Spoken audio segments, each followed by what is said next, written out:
Hello students, मैं तुषार चौहान। स्वागत है आपका पार्थ साइंस एकेडमी इस मेरे यूट्यूब चैनल पे। In the last lecture, in the last video, we have discuss about the development of the embryo. पिछले लेक्चर में, पिछले वीडियो में हमने डिस्कशन किया था कि एम्ब्रियो का डेवलपमेंट कैसे होता है। This is the 12th lecture of our first chapter, that is reproduction in lower and higher plants। ये जो है ये 12वां लेक्चर है, 12वां वीडियो है। किसके ऊपर? पहला जो चैप्टर है reproduction in lower and higher plants, इस चैप्टर के ऊपर का यह 12वां वीडियो है, 12वां लेक्चर है। इससे पहले हमने जाना कि मेल गैमेटोजेनेसिस क्या होता है और development of male gametophyte, female gametophyte, then double fertilization, then development of embryo and then development of endosperm. ये सब जो बेसिक कोर कंसेप्ट है इस चैप्टर की, वो हमने इससे पहले वाले लेक्चर्स में लर्न की है, इससे पहले वाले लेक्चर्स में स्टडी की है। इसीलिए जो नए हैं, जिन्होंने वो वीडियोस, वो लेक्चर्स नहीं देखे, वो लेक्चर्स आपको देखने हैं और देखने के लिए आपको चैनल को सब्सक्राइब करना पड़ेगा। तो जल्दी से चैनल को सब्सक्राइब कर दो। आज हमको लर्न करना है, आज हमको स्टडी करना है seed and fruit development, development of seed and development of fruit. How the seed development takes place in the flower. Seed development takes place only after the successful fertilization. The goal of each and every living organism, including plants, is to develop their next generation by reproduction. The goal of reproduction का goal क्या है? The goal of reproduction of each and every living organism, including plants में भी, to create the next generation. Reproduction का significance ये है, कौन सा भी किंगडम होने दो, रिप्रोडक्शन क्यों होता है? क्योंकि उस स्पेसीज को कंटिन्यू करना है नेचर में, प्लांट्स को भी नेचर में कंटिन्यू करना है। एंड इसीलिए plants become form the seeds to produce, plants can produce offspring is by forming seed। plants में offspring या प्रोजेनी कैसे डेवलप होगी? प्लांट्स उसके लिए क्या करते हैं? तो प्लांट्स उसके लिए सीड का डेवलपमेंट करते हैं। जो एंजियोस्पर्मिक प्लांट है उनमें ही सीड डेवलप होता है। एंजियोस्पर्मिक प्लांट जो है फ्लावरिंग प्लांट से और जिम्नोस्पर्मिक प्लांट से, इसमें नेक्स्ट जनरेशन प्रोड्यूस करने के लिए सीड तैयार होता है। इसीलिए सीड एंड फ्रूट डेवलपमेंट में क्या होता है, सीड कैसे डेवलप होगा, फ्रूट कैसे डेवलप होगा, वो थ्योरी, वो एक्सप्लेनेशन हमको देखना ही है। लेकिन रिप्रोडक्शन का गोल क्या है? Each and every living creature, each and every living organism try to create offsprings. The goal of reproduction is to create offspring for the survival of that particular organism, for the survival of that particular species। reproduction का गोल ही यही है कि offspring का generation होना, progeny का development होना, ताकि वो स्पीसीज या वो इंडिविजुअल आगे नेचर में सर्वाइव कर सके in the form of their progeny, in the form of their offsprings. Plants can produce offspring is by forming seed. Plants क्या करते हैं? ऑफस्प्रिंग प्रोड्यूस करने के लिए सीड का प्रोडक्शन करते हैं। तो इस प्रकार से सीड का प्रोडक्शन होने की जो प्रोसेस है वो कब शुरू होती है? Actually, the production of seed starts when the pollination takes place, and we have already learned the concept of pollination। pollination क्या है? ये जो concept है ये हमने already learn की है। transfer of pollen grain from anther to the stigma। by pollinating agent is known as pollination. Pollinating agent, either that pollinating agent may be biotic or abiotic, that is not the question. कौन सा pollinating agent है, biotic है या abiotic है, ये question नहीं है। तो क्वेश्चन क्या है कि पॉलिनेशन में क्या होना चाहिए, एंथर के ऊपर जो तैयार हुए पोलन ग्रेन से उनका शिफ्टिंग होना चाहिए। कहाँ पे शिफ्टिंग होना चाहिए, स्टिग्मा के ऊपर शिफ्टिंग होना चाहिए। इसीलिए the process of shifting of or the process of transfer of pollen grains from anther to the stigma is known as pollination. And when the pollination takes place, actually at that time the formation of seed starts, ऐसा हम बोल सकते। Actually उसमें बहुत सारी condition है बीच में वो जो पोलन ग्रेन है उसका जर्मिनेशन होना चाहिए, उससे पोलन ट्यूब का फॉर्मेशन होना चाहिए, फिर वो पोलन ट्यूब किधर जानी चाहिए, माइक्रोपाइलर एंड से होके एम्ब्रियो सैक तक उसको जाना है और मेल गैमेट्स को रिलीज करना है, तभी जाके क्या होगा, फर्टिलाइजेशन कंप्लीट होगा। तो चलो हमने तो ये तो देख लिया कि पॉलिनेशन होना जरूरी है। The flowers must be pollinated in order to produce seed and fruit. जब तक पॉलिनेशन नहीं होगा तब तक सीड और फ्रूट डेवलप नहीं हो सकता है। और पॉलिनेशन करने वाला सबसे ज़्यादा पॉलिनेशन करने वाला बायोटिक एजेंट अगर कोई होगा तो वो है हनी बीज। इसीलिए अभी बहुत सारे फार्मर्स, आपने जो फार्मलैंड है, अपना जो क्रॉप जिस लैंड पे जिस फार्म के ऊपर लगाया है उसमें वो क्या करते हैं, हनी बीज का जिसको बोलते हैं हनी बीज के बक्से तैयार करते हैं।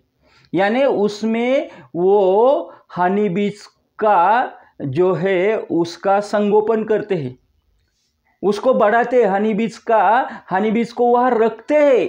क्योंकि उससे क्या होता है कि वो हनी बीज जब वर्किंग करती है तो उसके फार्म क्रॉप फील्ड में जाके वो हनी बीज क्या करेगी, तो वहाँ पे जाके वो हनी बीज पॉलिनेशन का काम करेंगी। और दूसरी तरफ वो बक्से में क्या होता है कि उसमें वो शहद भी इकट्ठा करती है, हनी भी इकट्ठा करती है। तो इस प्रकार से वो जो फार्मर है उसको दोनों तरफ से क्या होता है, बेनिफिट मिलता है कि अपना जो फार्म लैंड है उसमें पॉलिनेशन होता है, तो फिर श्योरिटी बढ़ जाती कि क्रॉप जो है उसका यील्ड जो है वो इंक्रीज होने वाला है, क्योंकि फ्रूट जो है उसका डेवलपमेंट होने वाला है। और दूसरी तरफ दूसरी एक बात ऐसी भी है कि हनी का डेवलपमेंट होता है, तो उस प्रकार से वो इकोनॉमिकली भी बेनिफिशियल होता है उस फार्मर के लिए। इसीलिए pollination is must. Seed development is initiated by fertilization. मैं बोला आपको जब पॉलिनेशन होगा तभी जाके पोलन ग्रेन और स्टिग्मा में इंटरेक्शन होगा, और जब पोलन ग्रेन और स्टिग्मा में इंटरेक्शन होगा तो इंटरेक्शन की वजह से पोलन ग्रेन, स्टिग्मा क्या करेगा, एक्चुअली स्टिग्मा वहां पे शुगरी सिरप रिलीज करेगा। और वो जो शुगरी सिरप है जिसमें न्यूट्रिएंट है, जिसमें वाटर है, जिसमें ग्लूकोज है, ये शुगरी सिरप एब्सॉर्ब करता है। कौन एब्सॉर्ब करता है, पोलन ग्रेन एब्सॉर्ब करता है, जिसकी वजह से पोलन ग्रेन के अंदर जो कॉन्सेंट्रेशन है लिक्विड का वो बढ़ जाता है। और पोलन ग्रेन पे जो आउटर सरफेस के ऊपर जो जर्म पोर है उसमें से एक जर्म पोर से लेके पोलन ट्यूब का फॉर्मेशन होता है, क्योंकि अंदर प्रेशर बढ़ रहा है तो वो बाहर की तरफ रिलीज होता है और वो जो जर्म पोर है वो ब्रेक होता है और वहां से पोलन ट्यूब का फॉर्मेशन होता है। जैसे ही ये जर्म पोर से पोलन ट्यूब का फॉर्मेशन हो गया तो वो स्टिग्मा के सरफेस को भी ब्रेक करके अंदर चला जाता है, स्टाइल में चला जाता है। क्योंकि आपको मालूम है स्टाइल जो है वो हैलो कैविटी है, वो जो है उसमें कुछ भी नहीं है, तो उसका पर्पस ही यही कि वो स्टिग्मा और ओवरी को ज्वाइंट करके रखता है और पोलन ट्यूब को डेवलप होने के लिए जगह देता है। इस प्रकार से जो पोलन ट्यूब का डेवलपमेंट है वो पोलन ट्यूब का डेवलपमेंट शुरू हो जाता है। अभी जो पोलन ग्रेन है वो यूनिसेलुलर स्ट्रक्चर तो है, लेकिन अंदर उसके 2 मेल गैमेट्स है।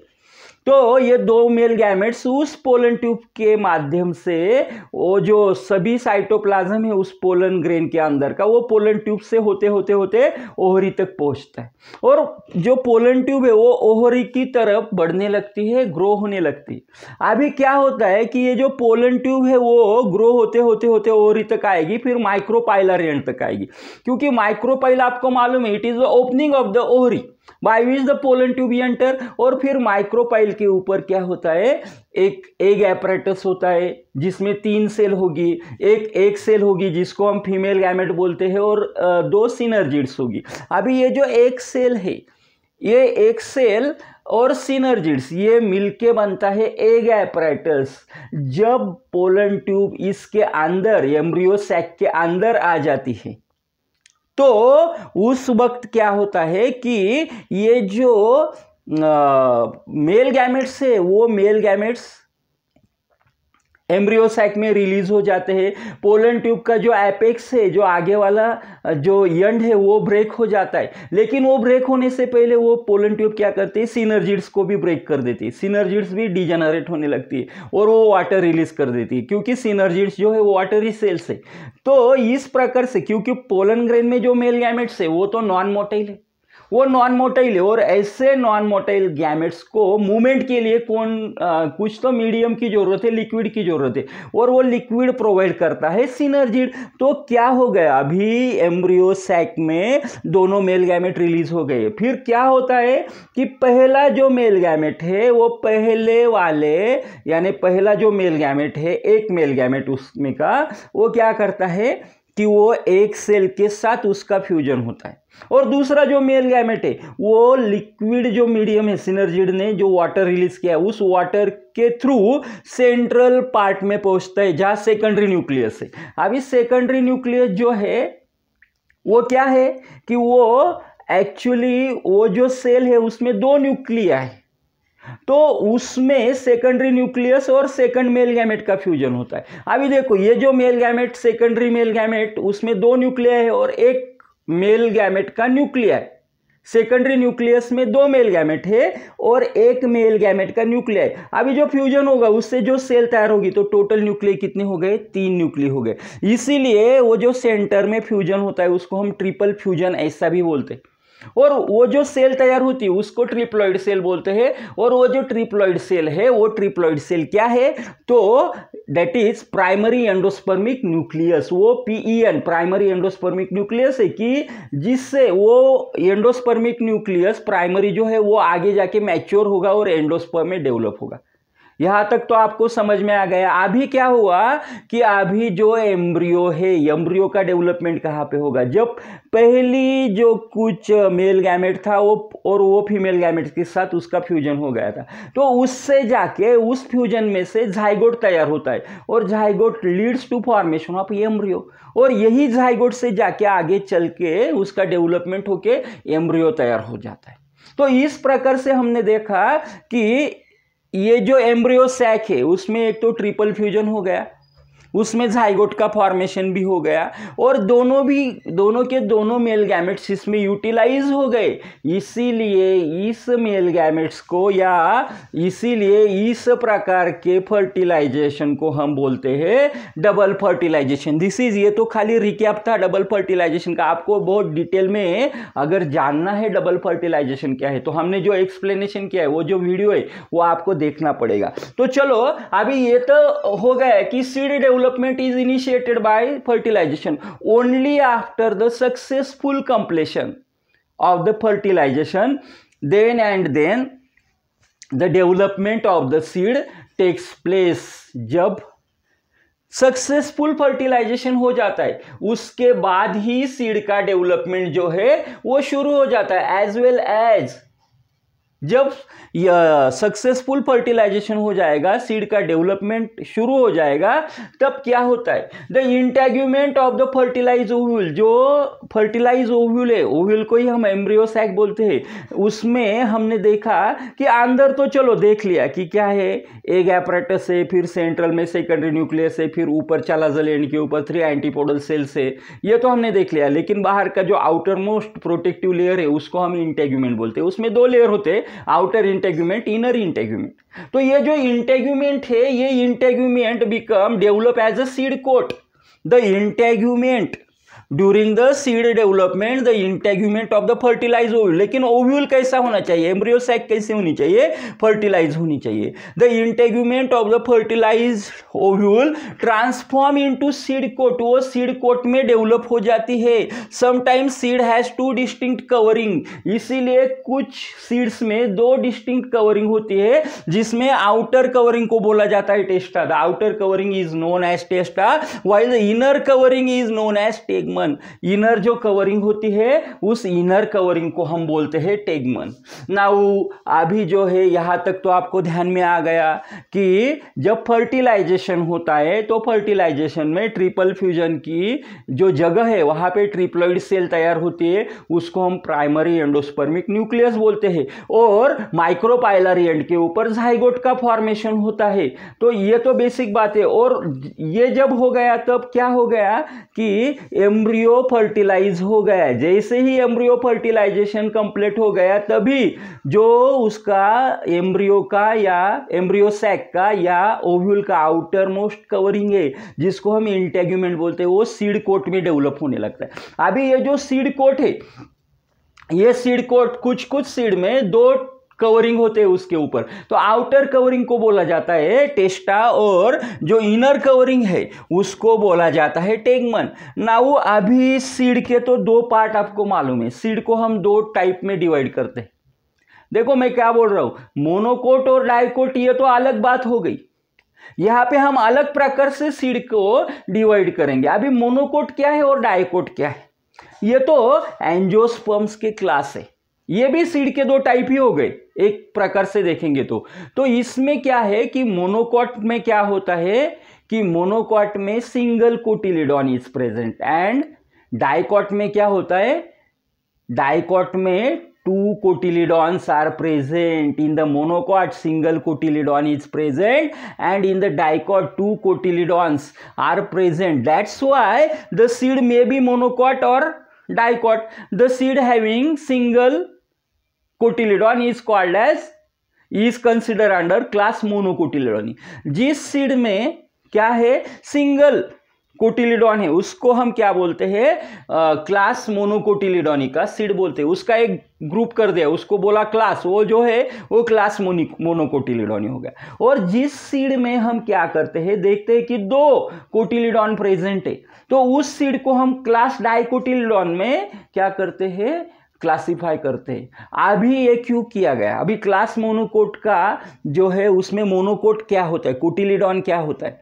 तो अगर हम मेज का एग्जांपल लेते हैं, मेज का सीड आपने देखा है, बाजरे का आपने देखा है, तो उसमें आप देखोगे कि मेज में आप उस सीड का नेचुरली बहुत आसानी से दो इक्वल पार्ट्स में उसको डिवाइड नहीं कर सकते।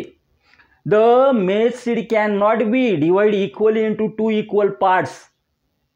तो ये जो है वो कभी भी इक्वल पार्ट्स में डिवाइड नहीं होगा। इस प्रकार का जो सीड होता है उसको हम बोलते हैं मोनोकोटिलिडॉनी सीड, और उसको हम क्लासिफाई करते हैं क्लास मोनोकोटिलिडॉनी के अंदर। तो मोनोकोट क्लास का जो बेस्ट एग्जांपल है वो है एग्जांपल मेज। और डाइकोटिलिडॉन्स में हम क्या देखते हैं कि जो सीड है वो become easily divided into two equal parts, for example groundnut, then pea, garden P.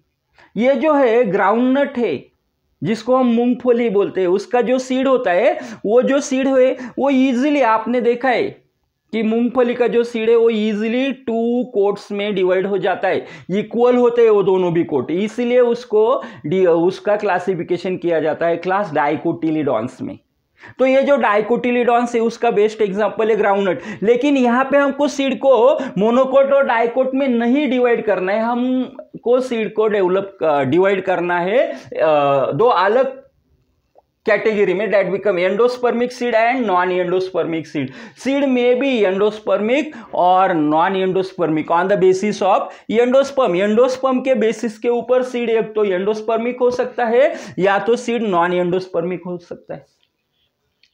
अभी हम देखते हैं कि एंडोस्पर्मिक सीड है, इसका मतलब क्या है। If the seed become endospermic, Then how you define the endospermic seed? In some seeds, the food reserve in the endosperm are partially used up to the development of an embryo.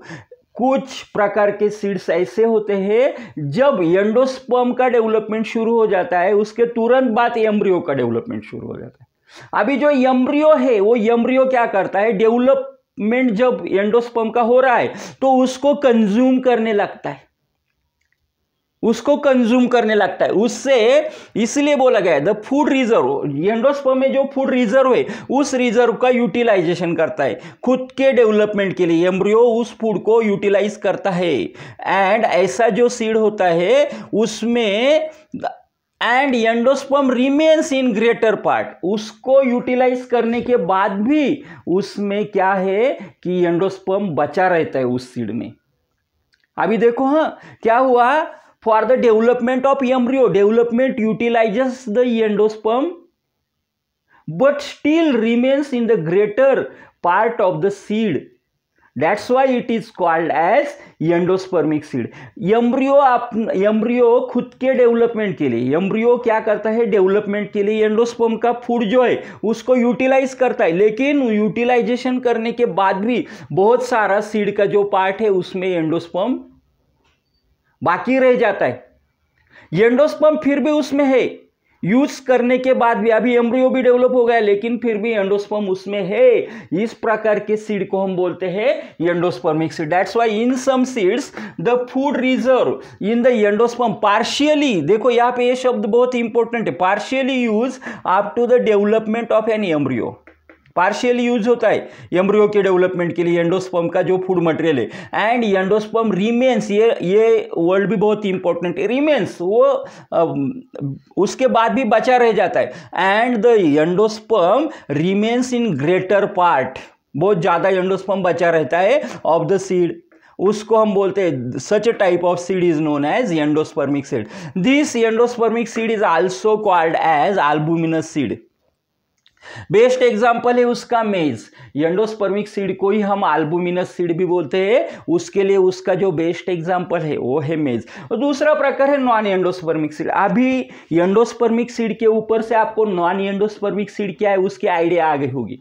Non endospermic seed में क्या होता है कि embryo become utilises during the developmental stages, embryo become utilizes the endosperm and the endosperm have not remains in the seed। Endosperm का पूरा utilisation कर जाता है, एम्ब्रियो क्या करता है एंडोस्पर्म का फूड जो है उसको पूरा यूटिलाइज कर देता है, उसमें अभी एंडोस्पर्म का पार्ट ही बचता नहीं है, इसीलिए such a type of seed is called as non endospermic seed. In this seed embryo absorb food reserves from the endosperm completely word बहुत इंपॉर्टेंट है, completely during the development. Embryo क्या करता है during the development of the embryo, it absorb all the reserve food completely, so the endosperm disappears, the endosperm have not present। now this type of seed is called as non endospermic seed। इसीलिए generally the seed is also called as, यहाँ पे अल्बुमिनस बोला है ना endospermic seed को, तो non endospermic seed को बोलेंगे हम ex albuminous seed. The best example become garden pea, जिसको हम वटाना भी बोलते हैं, मटर भी बोलते हैं हिंदी में, तो मराठी में उसको वटाना बोलते हैं, हिंदी में हम उसको मटर बोलते हैं। तो ये जो गार्डन पी का है वो बेस्ट एग्जांपल है नॉन एंडोस्पर्मिक सीड का, इसमें एंडोस्पर्म होता नहीं है। तो इस प्रकार से seed become divided into two parts, two types, endospermic seed and non endospermic seed. Endospermic seed में जो सीड है उसमें जब during the development of embryo the endosperm become partially utilize and it remains in greater portion of the seed, so such a type of seed is called as endospermic seed। endospermic seed is also known as albuminous seed। example maize, Then non-endospermic seed. Non-endospermic seed is the seed in which the developing embryo utilize the reserve food of the endosperm completely and the endosperm become disappear. So this type of seed is called as non-endospermic seed. And non-endospermic seed is also known as X albuminous seed. Non-endospermic seed को ही हम बोलते हैं X albuminous seed. अभी ये जो X albuminous seed है, इसका बेस्ट एग्जाम्पल अगर हमको देखना है तो वो है गार्डन पी, जिसको हम मराठी में वटाना बोलते हैं और हिंदी में हम उसको बोलते हैं मटर। तो इस प्रकार से सीड के ये जो दो टाइप है, देखो ये जो दो टाइप है सिंपल है, लेकिन बहुत दफा हमको कॉलेज के लेवल के ऊपर जब हम लेक्चर सुनते हैं या अगर कहीं दूसरी जगह पे लेक्चर सुनते हैं तो वो हमारे ध्यान में नहीं आता है, क्योंकि इस पार्ट के ऊपर ज़्यादा फोकस नहीं किया जाता है, क्योंकि आपको मालूम है उनको कि इन शायद ये जो कंसेप्ट है ये सभी स्टूडेंट के ध्यान में ऐसा समझ के पढ़ाया जाता है। लेकिन मुझको मालूम है कि बहुत सारे 99% जो स्टूडेंट होते हैं उसमें ये कंसेप्ट क्लियर नहीं होती। एंडोस्पर्मिक सीड क्या है मालूम नहीं है, नॉन एंडोस्पर्मिक सीड क्या है वो भी मालूम नहीं। उसको अगर प्रैक्टिकल एग्जाम में पूछा जाता है कि 12th में प्रैक्टिकल एग्जाम में पूछा जाता है कि डिफाइन एंडोस्पर्मिक सीड और how you define the non endospermic seed, तो वो जो स्टूडेंट है उसको आंसर वो नहीं दे सकता है। इसीलिए मैं हमेशा बोलता हूँ आप बेसिक के ऊपर फोकस करो, बेसिक के ऊपर। बेसिक कंसेप्ट जो है वो अगर आपकी स्ट्रांग रहेगी तो आपको बायोलॉजी में बहुत अच्छा स्कोर होने वाला है। सीईटी और नीट जो कुछ ऑब्जेक्टिव लेवल की एग्जाम है उसके लिए भी ये बहुत ज़्यादा इंपॉर्टेंट टॉपिक है। अगर आप देखोगे तो एंडोस्पर्मिक सीड के ऊपर भी सीईटी में पूछा जाता है, नॉन एंडोस्पर्मिक सीड के ऊपर भी पूछा जा सकता है। उसमें आप ये भी वो पूछ सकते हैं कि endospermic seed is also called as dash dash dash, तो उसमें 4 ऑप्शन हो गए, कहीं तो होगा अल्बुमिनस सीड। तो वो आपको मालूम होना चाहिए कि इसको अल्बुमिनस सीड ही बोलते हैं, तभी आपको जाके ये टॉपिक जो है उसका प्रिपरेशन अच्छा हुआ ऐसा हम बोल सकते हैं। और आपको प्रिपरेशन अच्छा करना है, आपको नीट क्रैक करनी है, आपको सीईटी क्रैक करनी है। अभी आप देखो कि नीट से रिलेटेड और सीईटी से रिलेटेड भी टॉपिक्स हमारे इस चैनल पे मैं डालने वाला हूं, जिसमें कुछ जो क्वेश्चंस है वो हमारा जो नीट का सिलेबस होगा, सीईटी का सिलेबस होगा, उसके अकॉर्डिंग हम उन क्वेश्चंस का यहाँ पे डिस्कशन करने वाले हैं, उसका एक्सप्लेनेशन हम करने वाले। वो भी लेक्चर, वो भी वीडियो जो है वो जल्दी से आपको इस चैनल पे देखने को मिलेगी। तो इसीलिए आपको अपडेट रहना है, आपको चैनल को सब्सक्राइब करके आपको रखना है ताकि आपको वो लेक्चर्स भी टाइम टू टाइम मिलते रहे। तो चलो अभी तो ये हो गया कि एंडोस्पर्मिक सीड क्या है, नॉन एंडोस्पर्मिक सीड क्या है। अभी देखो, अभी जो है फ्रूट है। अभी हमने यहाँ पे देख लिया कि जब क्या होगा, सक्सेसफुल फर्टिलाइजेशन होगा उसके बाद ही सीड का डेवलपमेंट होने लगेगा, उसके बाद ही सीड का डेवलपमेंट स्टार्ट होता है। तो अभी सीड का डेवलपमेंट तो शुरू हो गया है, चलो सीड डेवलप होगा, लेकिन वो सीड कब डेवलप होगा, जब सीड डेवलप कहाँ पे होता है, फ्रूट के अंदर होता है। तो सीड के साथ साथ ही फ्रूट डेवलप होने लगेगा, तभी सीड डेवलप होता है। इसीलिए फ्रूट का डेवलपमेंट जो है वो जब एम्ब्रियो सैक में सीड का डेवलपमेंट शुरू हो जाता है, तब एम्ब्रियो सैक का जो इमैच्योर सीड है वो क्या करता है, हार्मोन्स प्रोड्यूस करता है। And this production of hormone stimulate the production, the development of the fruit. अभी फ्रूट कहाँ से डेवलप होगा, तो चलो हमने देख लिया कि अंदर का जो है एम्ब्रियो और एंडोस्पर्म मिलके सीड बनाने वाले हैं, उस सीड का सीड कोट जो है वो इंटेग्यूमेंट बनाने वाला है। अभी हमको देखना पड़ेगा कि एम्ब्रियो सैक कहाँ पे, embryo sac is present inside the ovary, that's why ovary become associated with the development of fruit. ये जो ओवरी है ना, इस ओवरी से फ्रूट का डेवलपमेंट होने वाला है। इसीलिए यहाँ पे हम बोलते हैं कि fruit development is triggered by hormones produce by developing seed. जो डेवलपिंग सीड है वो डेवलपिंग सीड की वजह से, वो डेवलपिंग सीड क्या करता है, हार्मोन्स का प्रोडक्शन करता है, और ये जो हार्मोन्स प्रोड्यूस कर रहा है डेवलपिंग सीड, इमैच्योर सीड, उसकी वजह से फ्रूट का डेवलपमेंट शुरू हो जाता है। आफ्टर फर्टिलाइजेशन फ्रूट का डेवलपमेंट कहाँ पे होता है, ओवरी में होता है। After fertilization ovary begins to differentiate. जब भी क्या हो गया, फ्रूट का डेवलपमेंट, सीड का डेवलपमेंट शुरू हो गया, तभी सीड का डेवलपमेंट जब शुरू हो गया तभी ये जो हार्मोन्स है ये रिलीज हुए और उसकी वजह से ओवरी डिफरेंशिएट होने लगती है।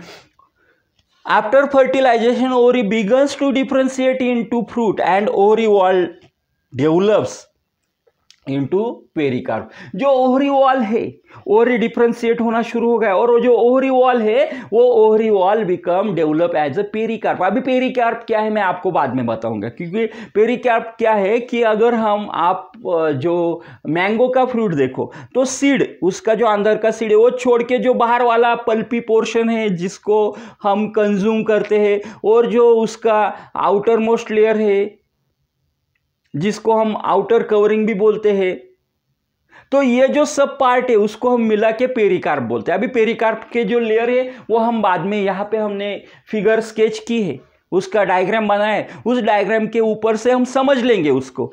लेकिन उससे पहले हमको ये देखना पड़ेगा, जानना पड़ेगा कि fruit development is triggered by hormones produce by the developing seed. जो डेवलपिंग सीड है वो डेवलपिंग सीड की वजह से, डेवलपिंग सीड हार्मोन्स प्रोड्यूस करता है और उस हार्मोन की वजह से क्या होता है, तो यहाँ पे डेवलपमेंट होता है फ्रूट का। After fertilization ovary begins to differentiate.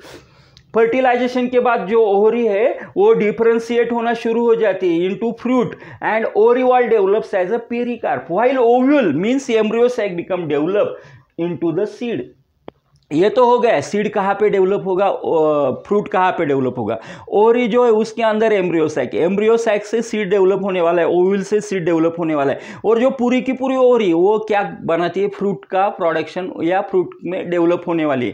तो जो डेवलपमेंट है बाहर का, सीड के बाहर का जो पूरा पार्ट होता है उसको हम पेरिकार्प बोलते हैं फ्रूट में। तो चलो अभी हमको पहले तो ये समझना पड़ेगा कि एक्चुअली स्ट्रक्चर ऑफ सीड है क्या, सीड के स्ट्रक्चर में क्या क्या होता है। तो उसके लिए हमको इससे रिलेटेड कौन सा क्वेश्चन बोर्ड में पूछा जाता है ये समझना पड़ेगा। तो इससे रिलेटेड जो क्वेश्चन है वो इस पूरे टॉपिक के ऊपर इतना ही पूछा जाता है, sketch and label the monocot seed और sketch and label dicot seed. एक तो मोनोकॉट सीड का स्ट्रक्चर पूछा जाएगा स्केच करने के लिए, उसका लेबलिंग करने के लिए, या तो फिर डाइकोट सीड का स्ट्रक्चर जो है वो पूछा जाएगा। अभी आप एक बात ध्यान में लो कि most of time they ask, the board ask monocot seed because it is quite complex structure. ये जो है थोड़ा सा कॉम्प्लेक्स स्ट्रक्चर और इसीलिए ये बोर्ड एग्जाम में ज्यादातर ये क्वेश्चन आता है। तो डाइकोट सीड को जो है, डाइकोट सीड का स्ट्रक्चर उसको ज़्यादा वेटेज नहीं मिलता है, लेकिन ऐसा हमारे डिस्कशन के लिए ऐसा है, बोर्ड में वो पूछ भी सकते कि sketch and label the structure of dicot seed, dicot seed का भी स्ट्रक्चर पूछ सकते। तो उसमें बोर्ड क्या क्वेश्चन पेपर में किस प्रकार से क्वेश्चन डालेगा उसको हम जज नहीं कर सकते, लेकिन हम जो प्रायोरिटी में क्या होता है, मोनोकोट सीड को वहां पे बहुत ज्यादा बार ये क्वेश्चन आया है मोनोकोट सीड का। तो मैंने आपको बताने के लिए बताया, लेकिन आपको दोनों भी स्ट्रक्चर क्या करने हैं, सिंपल स्ट्रक्चर है, अच्छे से स्टडी करके रखने हैं दोनों भी स्ट्रक्चर। दोनों में से एक स्ट्रक्चर पूछा जाता है जिस 2 मार्क्स के लिए वो आता है बोर्ड क्वेश्चन पेपर में। तो चलो अभी हम देखते हैं मोनोकोट सीड क्या है। अभी ये जो मोनोकोट सीड है उसका बेस्ट एग्जांपल यहाँ पे दिया है, मेज और डाइकोट सीड का दिया है बीन सीड। अभी मोनोकोट सीड में क्या होता है कि यहाँ पे this is the larger part. Monocot seeds are generally endospermic seed. Monocot seed में एंडोस्पर्म बहुत लार्जर स्पेस में होता है, इसलिए वो एंडोस्पर्मिक सीड होते हैं। तो the larger part that become endosperm then it become covered by seed coat. इसके बाजू से जो कवरिंग होता है उसको हम सीड कोट बोलते हैं। अभी जो एम्ब्रियो है, this is the embryo part. Embryo is surrounded by scutellum. Embryo के आसपास का जो कुछ मटेरियल होता है, जो कुछ टिश्यूज होते हैं, सेल्स होते हैं, उसको हम स्कूटेलम ऐसा बोलते हैं। अभी ये एम्ब्रियो में 2 part, embryo consisting 2 parts, plumule and radical. Plumule क्या है? Plumule is the part from where the shoot generates, shoot of the new plantlet generates after seed germination. जब seed germination होगा तो उससे shoot डेवलप होगा. shoot यानी क्या, उसको हम stem भी बोलते हैं.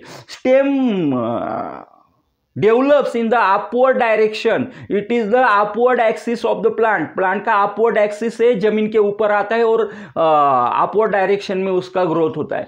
तो plumule is associated with the development of stem. That's why plumule or radical is associated with the development of the root. Roots are the downward. They develop downward. They deeply immerse into the soil. That's why after the seed germination, plumule develops as a stem and radical develops as a root. These two are very important part, basic part. इसके बाद सब आता है.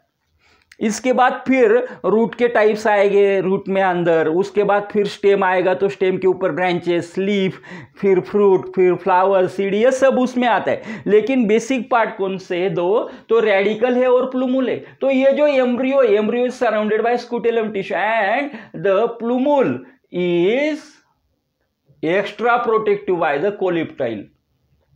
The protection layer which become present on the plumule, that is called as coleoptile. coleoptile क्या है, उसके ऊपर का प्रोटेक्शन है, वो प्लूमुल को प्रोटेक्ट करता है. Then the protective covering on the radical is called as coleorhiza. जो प्रोटेक्टिव कवरिंग है रेडिकल के ऊपर की, ये जो है कोलियोराइजा. लेकिन ये जो सीड है, जब ये सीड जर्मिनेशन में जाएगा, जर्मिनेशन होने के लिए आपको मालूम है सीड को एप्रोप्रिएट कंडीशंस चाहिए, तभी वो जर्मिनेट होगा, नहीं तो जर्मिनेट नहीं होगा. तो एप्रोप्रिएट कंडीशंस के लिए सीड में क्या होता है कि जो सीड है वो सीड को सॉइल चाहिए, उसको वाटर चाहिए. जब उसको वो सॉइल में होगा, उसको वाटर मिलेगा, तभी ये जो एंडोस्पर्मिक टिश्यू है और ये स्कूटेलम की टिश्यू है, सब क्या करेगी, वाटर का एब्सॉर्प्शन करेगी. और जब वाटर का एब्सॉर्प्शन होगा तभी क्या होगा कि सेलुलर मेटाबॉलिक एक्टिविटी स्टार्ट होगी. जब सेलुलर मेटाबॉलिक एक्टिविटी स्टार्ट होती है उसके बाद ही उसमें क्या होता है कि जो प्लूमुल का डेवलपमेंट स्टेम में होने लगता है और रेडिकल का डेवलपमेंट रूट में होने लगता है. और इस प्रोसेस को हम बोलते हैं seed germination. Otherwise seed germination नहीं होता है, सीड जर्मिनेशन नहीं होता है. तो इस प्रकार से this is the structure of the monocot seed. Now फिर डाइकोट सीड में भी कुछ वैसा ही है. डाइकोट सीड में यहाँ पे ये एंडोस्पर्मिक सीड है, dicot seed become non endospermic seed. इसमें एंडोस्पर्म नहीं होता है. मोनोकोट सीड में एंडोस्पर्म बहुत बड़े जगह में प्रेजेंट होता है, लेकिन डाइकोट सीड में एंडोस्पर्म प्रेजेंट नहीं होता है. तो इसमें सिंगल कोटिलिडॉन है, इसमें 2 कोटिलिडॉन. हियर दीज आर कोटिलिडॉन्स, एक और दो कोटिलिडॉन यहाँ पे. तो सीड कोट होता है बाहर से. फिर रेडिकल होता है. रेडिकल देखो यहाँ पे ये जो है एम्ब्रियो है, this is the portion of embryo. Embryo में ऊपर की जगह प्लूमुल है, प्लूमुल को ही इपिकोटिल बोला जाता है. प्लूमुल है, यहाँ पे इपिकोटिल है. और फिर ये जो है नीचे वाला ये जो पोर्शन है वो रेडिकल है, उसको हाइपोकोटिल बोला जाता है. तो इस प्रकार से हम देखते हैं कि एम्ब्रियो दोनों में भी है, एम्ब्रियो में ही प्लूमुल है, एम्ब्रियो में भी रेडिकल है. तो ये सीड जर्मिनेशन के लिए बहुत ज्यादा इंपॉर्टेंट बन जाता है. क्या कि एम्ब्रियो का डेवलपमेंट होना यानी ही सीड जर्मिनेशन होना. सीड जर्मिनेशन होना बहुत इंपॉर्टेंट है. जब सीड जर्मिनेशन होता है तभी नेक्स्ट जनरेशन प्लांट्स में जो है वो आके तैयार होती है, अदरवाइज तैयार नहीं होती. तो फिर यहां तक तो हो गया सीड का जनरल स्ट्रक्चर क्या है, मोनोकॉट सीड हो या फिर डाइकॉट सीड हो. लेकिन अभी फ्रूट का स्ट्रक्चर जो हमने देखा कि fruit development is triggered by hormones produce by the developing seed. Now after fertilization ovary become differentiate into the fruit and ovary wall develops into the pericarp. देखो ये जो ओवरी है, ये अभी ये जो मैंगो का फ्लावर होगा तो इसमें ये जो ओवरी होगी, ये जो पार्ट है वो तो ओव्यूल का पार्ट था, एम्ब्रियो सैक का पार्ट है जिसमें सीड का डेवलपमेंट हो गया. अभी ये जो एम्ब्रियो सैक है ये इस ओवरी के अंदर था, तो ओवरी जो है वो it become develop as a fruit. The ovary wall is develop as a pericarp. तो ये जो मैंगो का फ्रूट तैयार हो गया है, ये सीड को छोड़ के बाकी का जो पार्ट है वो ओवरी का पार्ट था. अभी ओवरी से क्या तैयार हो गया, ovary become develop as a pericarp. Pericarp is made up of 3 layers. Pericarp में जो है वो 3 लेयर है, इपिकार्प, मेसोकार्प एंड एंडोकार्प. अभी देखो epicarp the outer most covering outer most covering, जिसको हम छाल भी बोलते हैं, वो जो बाहर वाला जो कवरिंग होता है हरा होता है बाद में येलो हो जाता है, वो जो है वो इपिकार्प है, वो कंज्यूम नहीं करते हम, उसको नहीं खाते हम। तो बीच में जो है वो मेसोकार्प है, ये कंज्यूम किया जाता है, इस पार्ट को खाया जाता है। फिर अंदर का जो उसका सीड के ऊपर भी एक कोट होता है, उसको हम बोलते हैं एंडोकार्प। दो that's why pericarp is made up of epicarp, mesocarp and endocarp. In this way formation of the seed takes place after the successful fertilization and formation of fruit also takes place after the successful fertilization. तो चलो यहां तक तो हमने देख लिया क्या है, लेकिन इसका सिग्निफिकेंस क्या है ये भी तो पता होना चाहिए ना कि इसका सिग्निफिकेंस क्या है। तो सिग्निफिकेंस क्या है, fruit produce nourishment to the developing seed. Fruit क्या करता है, फ्रूट नरिशमेंट करता है डेवलपिंग सीड का, जो सीड डेवलप होने वाला है। अभी यहाँ पे फर्टिलाइजेशन होता है तब सीड भी इमेच्योर है, फ्रूट का डेवलपमेंट शुरू हो गया है। अभी सीड को मैच्योर होना है, तब तक फ्रूट भी क्या होगा, डेवलप होगा। तो fruit provide nourishment to the developing seed, developing seed को नरिशमेंट प्रोवाइड करता है।